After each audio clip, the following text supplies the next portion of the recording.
Hello and welcome to Entirely English. Nice to see you here. Today we're looking at the fourth part of our words that differ between American and British English. Before we begin, welcome to Pete Barcham, our new subscriber.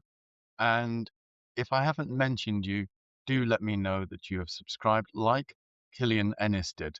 Hi, Killian. Sometimes YouTube doesn't tell me who has subscribed, so I don't get your name. So please let me know. Pop some details in the information.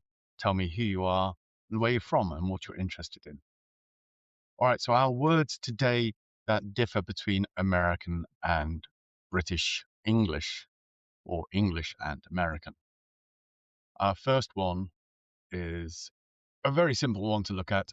The difference between a car park and a parking lot. In America, they call it a parking lot because apparently they took on this idea that you have a lot of land, not a lot like plenty, but a lot, a specified area. So this land is a lot, like in an auction. The items on sale in an auction are lots. And back in the day, when America was dividing up the country to the settlers, stealing the Native Americans' land, they sold it in lots or gave it away in lots. So they say a parking lot because it's a specified area for parking. We say a car park because it's a place for you to park your car, as opposed to, say, a lorry park or a bus park. Car park is just for cars. And to park them, of course, you park them there. So that's a nice simple one. Car park, parking lot. Next one, we are going into a sensitive area with toilets. Now, in America, if you're in a restaurant, you might ask where the ladies' room is or where the restroom is, which seems peculiar to me unless you're in one of those very fancy restaurants that have a sofa or chaise longue in the toilet room. They also have other names for it. They call it a john and a washroom, essentially avoiding the word toilet, I think, and the can. I got to go to the can, which is why in that previous video, when I was talking about rubbish dustbins, we have a dustbin and they have a trash can. We can throw things into the bin or into the dustbin. They can throw things into the trash, but not into the can, because can is toilet in the American language. Therefore, you don't want to throw your rubbish in the toilet. In Britain, we would say in a restaurant, where are the toilets? Where's the gents or where's the ladies?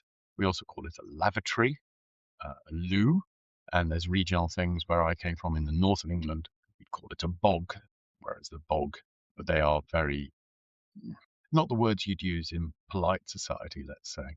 The toilet is the same everywhere. So you just say, where is the toilet? Even in France, toilette. So you're safe with toilet. The next one I want to look at is restaurant. Now, a restaurant in Britain is a place where people choose a meal from a menu. It is prepared and served to them at the table, and then they pay for it usually after eating.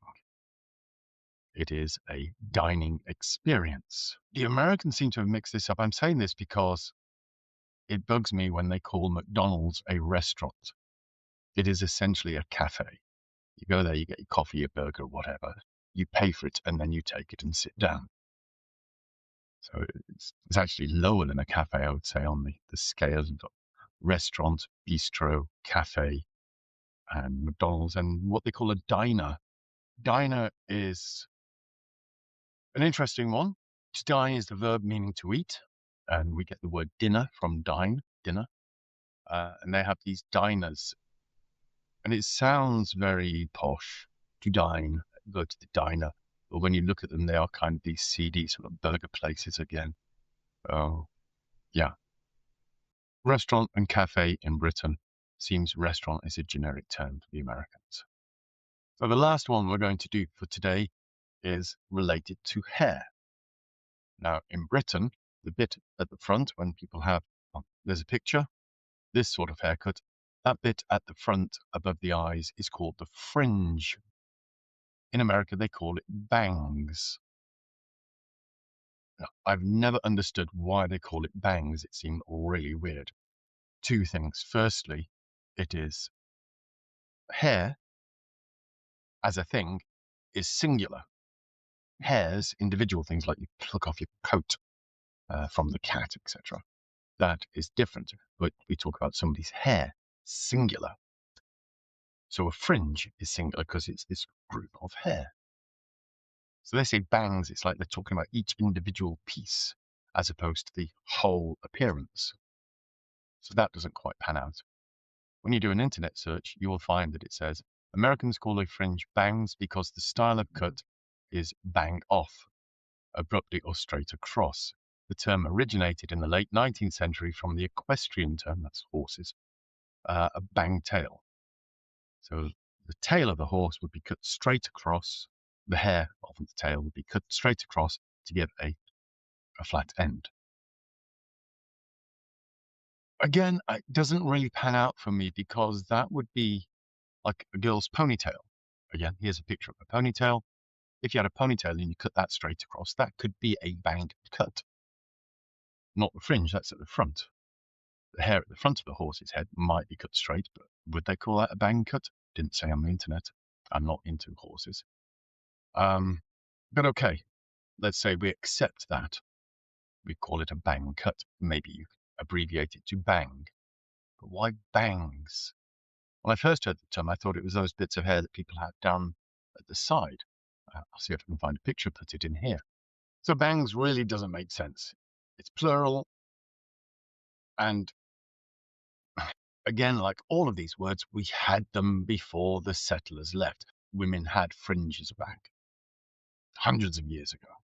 So they've chosen to change the term. Maybe some hairdresser, chain of hairdressers started calling it a bang cut from the equestrian thing, and that term spread. But again, why would they use the plural term? It's weird. But there you go. In Britain, this haircut is a fringe, and in America, it's bangs. Incidentally, fringe, if you look at the word, it means the edge of something. So on curtains, on rugs, these bits of thread at the end are called the fringe. Also, you have things like on the outside, the fringe of society, meaning the edge of society, or the Edinburgh Fringe Festival. It's not part of the Edinburgh Festival. It was something that was created at the side of it, at the edge.